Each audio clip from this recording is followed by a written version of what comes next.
Ada apa sih? Diam aja, Limon. Gue mau hajar tuh orang. Aduh, jangan, kenapa sih? Siapa tak kenal dia? Ada orang kaya. Ya, siapa tak kenal dia? Medio akhir 1980-an, publik perfilman nasional digemparkan kemunculan aktor muda bernama lengkap Dede Yusuf Macan Effendi. Bermodal wajah tampan, tubuh atletis, serta keahlian bela diri, Dede Yusuf langsung menapak pucuk popularitas. Pemegang sabuk hitam dan 5 taekwondo ini pun kian gemilang saat terjun ke dunia politik. Kepada jejak pendekar, pria berusia 49 tahun ini memperlihatkan penguasaan teknik bela diri asal negeri ginseng Korea tersebut. Selamat siang, pada kita program jejak pendekar. Saya Dede Yusuf dan saya saat ini bertugas sebagai ketua komisi 9 DPR RI. Bukan politik, saya dibesarkan di dalam bela diri. Bagi Dede Yusuf, berlatih bela diri bukanlah sekedar hobi. Ia sempat mengikuti berbagai kompetisi hingga meraih gelar juara nasional, sekaligus tercatat sebagai anggota tim nasional taekwondo Indonesia medio 1980-an.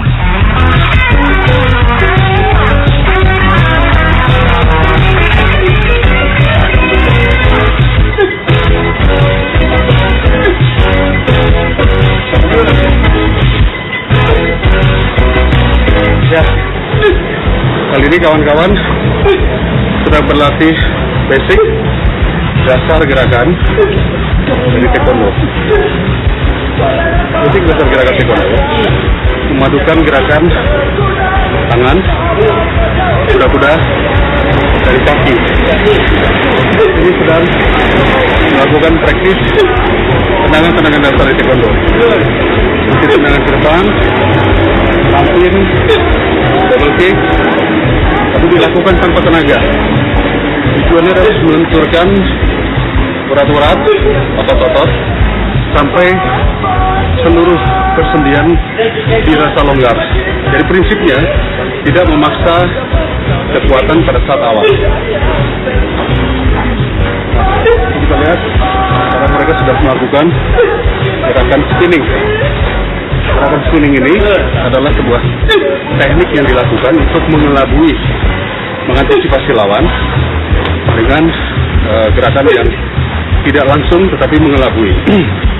Gerakan ini akan efektif jika dilakukan dengan cepat.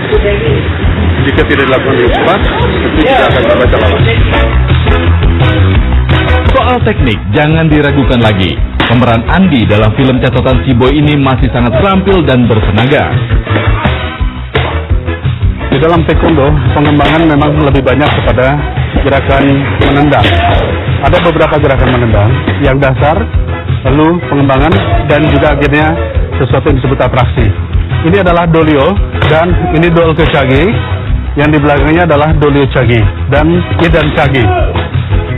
Coba minta dolio chagi dulu. Dolio chagi dulu. Dolio chagi adalah tendangan biasa. Tendangan biasa. Ke dolio chagi, coba. Ya, ini tendangan biasa. Lalu idan chagi. Idan chagi menggunakan satu step. Tujuannya untuk mencolong, menyuri rusuk lawan. Lagi. Dan yang terakhir pengembangan yaitu dolke chagi. Tujuannya untuk mencuri gerakan lawan. Jadi sebetulnya basicnya adalah dasarnya sama, lalu terjadi pengembangan dan pengembangan. 1, 2, nah ketiga, 1, 2, ketiga mundur. Oke. Satu mundur. Oke. Jadi saya ngejar. Nah, basicnya sama semua, seperti ada tendangan lurus ke depan, lalu pengembangannya, lalu variasinya, tendangan samping, lalu pengembangan dan variasinya, dan juga tendangan ada disebut sebagai tendangan pacul dan pengembangan serta variasinya. Intinya, variasi diberikan kepada setiap atlet yang memiliki keleluasan di dalam gerak. Apabila atlet tersebut kelas heavy, dia tidak memiliki keleluasan di dalam gerak, tentu gerakan-gerakan variasi tidak terlalu penting.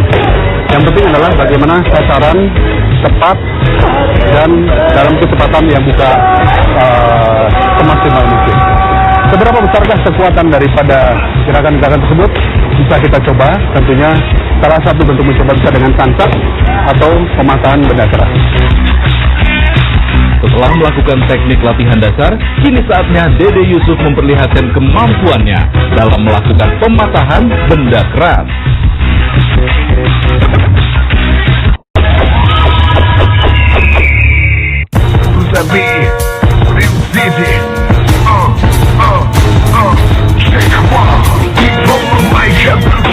Kecintaan Dede Yusuf pada olahraga bela diri telah terbentuk sejak belia. Tak hanya taekwondo, penggemar aktor legendaris Bruce Lee dan Chuck Norris ini juga mempelajari berbagai jenis bela diri, mulai dari pencaksilat, kungfu, karate, kempo, serta jiu-jitsu.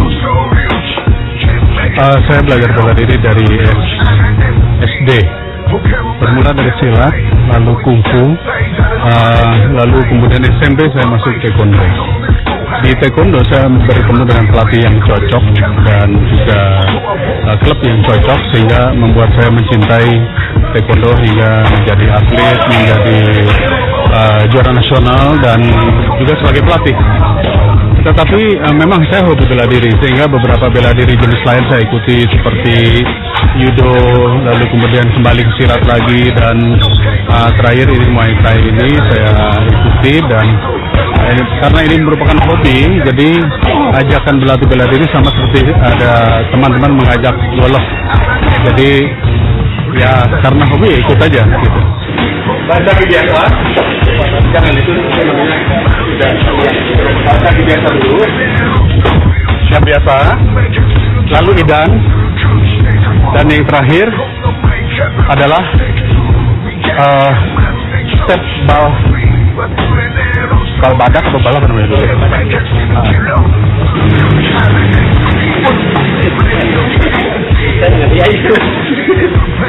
Saya banyak berhutang tentunya kepada bela diri, khususnya taekwondo yang memberikan saya berbagai pengalaman hidup dan melakukan sebuah keputusan-keputusan dalam hidup tentunya itu melalui bela diri. Dari seorang anak muda biasa menjadi atlet, menjadi bintang laga, tentunya itu satu proses yang tidak sebentar. Jadi ya, itu saya hutang kepada dunia bela diri, sehingga saya juga tidak bisa meninggalkan dunia bela diri. Salam balbadak. Ya. Angkat panas tinggi-tingginya. Terus. Ya, prestasi saya bermula dari kejuaraan antar SMA, kejuaraan mahasiswa, kejuaraan DKI, lalu kemudian kejuaraan nasional, sampai kepada prapon, sampai persiapan olimpiade saya pernah ikuti. Tapi karena pada saat itu lebih menarik terjun sebagai bintang film, jadi saya tinggalkan dunia atlet. Jadi nggak ada tenaga. Jadi kaki belakang harus melayang sedikit. Karena fungsinya adalah mendorong. Fungsinya adalah, kebetulan saya memang lahir dan dibesarkan di keluarga film.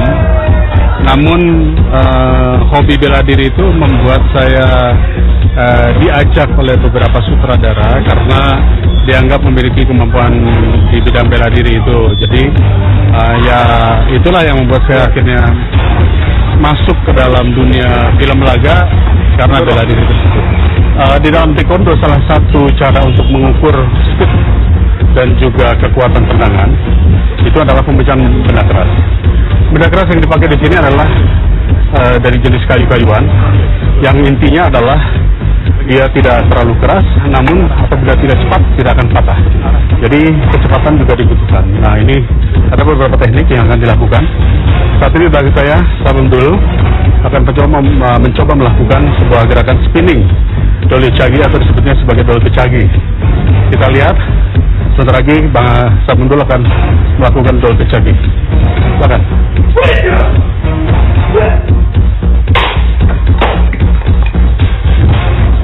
Mungkin Pak Mendim mau mencoba pembicaraan sambil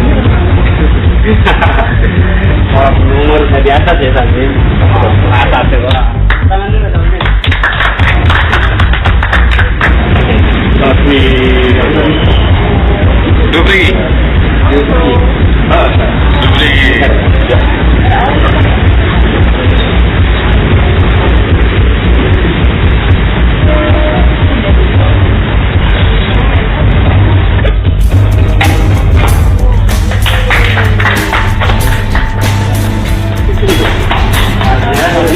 Sudah tua tapi jadi. Ya masih bisa jadi action kita ini. Seperti di depan pasangan. Saya akan mencoba memberikan tips untuk menggunakan jurus pukulan, tangisan, dan bantingan yang ada di dalam taekwondo. Selama ini, taekwondo dikenal sebagai bela diri dengan teknik serangan kaki yang sangat atraktif. Namun rupanya, taekwondo juga memiliki teknik serangan dan pertahanan dengan menggunakan tangan. Dari kita adalah pukulan kepala. Ingat ya, bukan pukulan seperti bukan, tapi pukulan. Di dalam taekwondo kita belajar banyak menggunakan jurus, unsur, judogi, tapi kadang-kadang ini tidak dimanfaatkan. Pengertiannya tidak dimanfaatkan. Dalam taekwondo aplikasi kita belajar seperti istilah, seperti kepur, menggunakan teknik-teknik jurus dalam bentuk aplikasi. Satu contoh.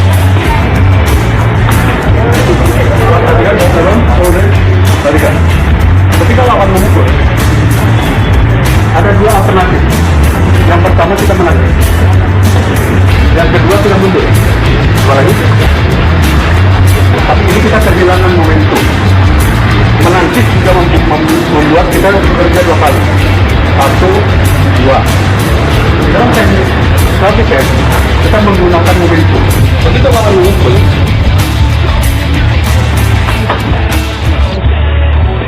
kita masuk ke dalam momentum lawan. Kita nggak akan kuat. Pernah, ya kan? Itu namanya momentum. Setelah ini kita mulai lipat juga bisa. Jadi melatih momentum. Adanya di sini. Sekali lagi, adanya di sini. Betul.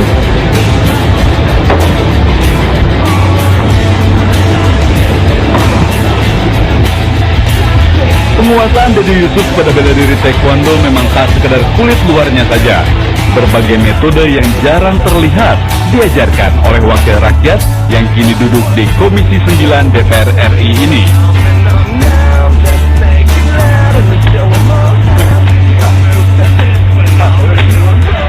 Kalau hanya begini, nggak ada artinya.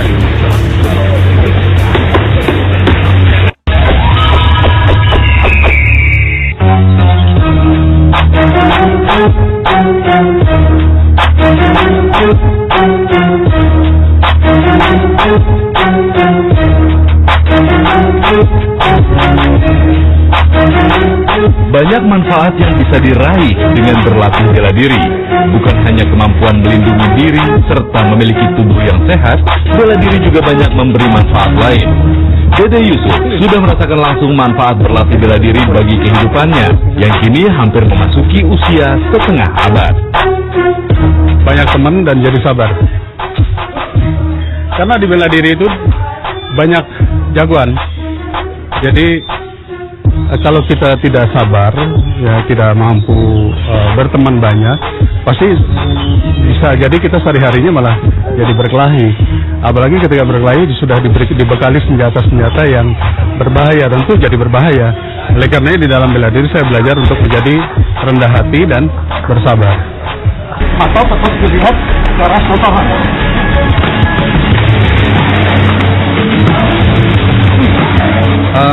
Sebetulnya kalau orang yang berlatih bela diri semangatnya harusnya menjadi lebih mawas diri dan jadi lebih sadar hukum ya. Karena dengan latihan seperti mereka ini, tangan dan kaki mereka adalah senjata, lebih berbahaya daripada stick atau pukulan atau mungkin besi. Jadi tentu mereka harus sadar hukum bahwa mereka tidak bisa menggunakannya sembarang tempat. Jadi ada berapa senjata di kita?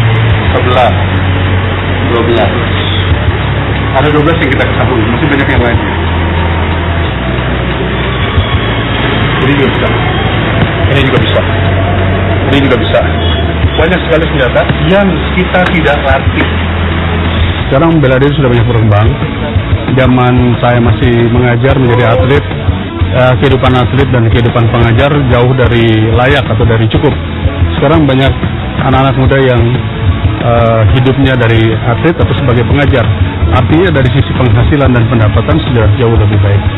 Artinya ini menunjukkan bahwa dunia bela diri berkembang menjadi lebih profesional saat ini. Ini adalah pelajaran di dalam taekwondo yang sebetulnya kita sering lakukan latihan. Ya kan? Kita suka latihan begini, kita latihan pelan-pelan. Itu sebetulnya semua ada tujuannya. Kalau kita swing, ini ada tujuannya. Setelah berlatih teknik serangan kaki, serangan tangan, hingga metode pematahan, ini Dede Yusuf menjelaskan tentang sarung ala taekwondo. Lagi-lagi dengan metode dari biasanya. Merah dan sudut biru akan diuji coba. Namun di taekwondo juga ada beberapa teknik yang merupakan pengembangan daripada teknik bela diri konvensional, yaitu adalah teknik self defense.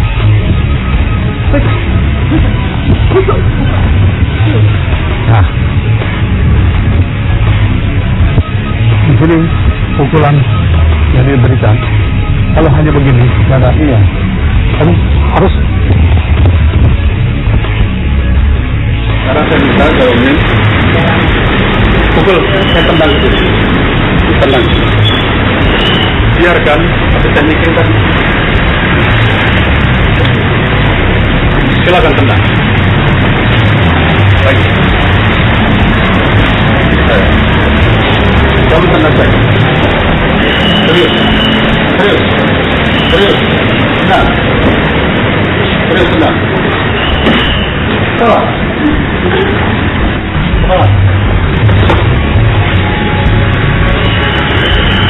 Saya termasuk pendiri mixed martial arts di Indonesia tahun 90, mungkin sekitar 97-an, 97, 98. Saya dan kawan-kawan, teman-teman atlet-atlet kita memasukkan awal mulanya itu kita ada K1, UFC, lalu kita membentuk Indonesian Fighting Championship pada salah satu TV swasta, dan mulailah kita mempertandingkan para fighter-fighter untuk mixed martial art. Mulailah kita kenalkan sebagai grappling, kemudian kita submission, stand up fight. Berjalan kurang lebih sekitar 4 tahun, lalu kemudian ada masyarakat yang mengatakan bahwa pertandingan di TV seperti itu kasar dan mengajarkan kekerasan. Akhirnya kita sempat terhenti. Namun ternyata dunia tidak bisa menghalangi mixed martial art. Makin tumbuh, makin berkembang. Nah, akhirnya saya lihat sekarang televisi mulai menayangkan kembali UFC, lalu kemudian ada lagi One Championship dan yang lainnya. Sekarang tumbuh banyak sekali. Jadi saya pikir ini sudah bukan lagi kekerasan, ini adalah sports, ini adalah olahraga. Hanya yang terlatih dan hanya yang mampu yang bisa mengikuti kegiatan tersebut.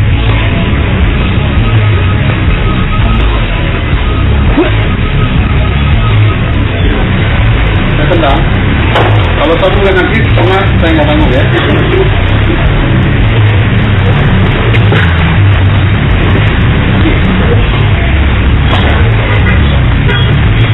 Tapi kalau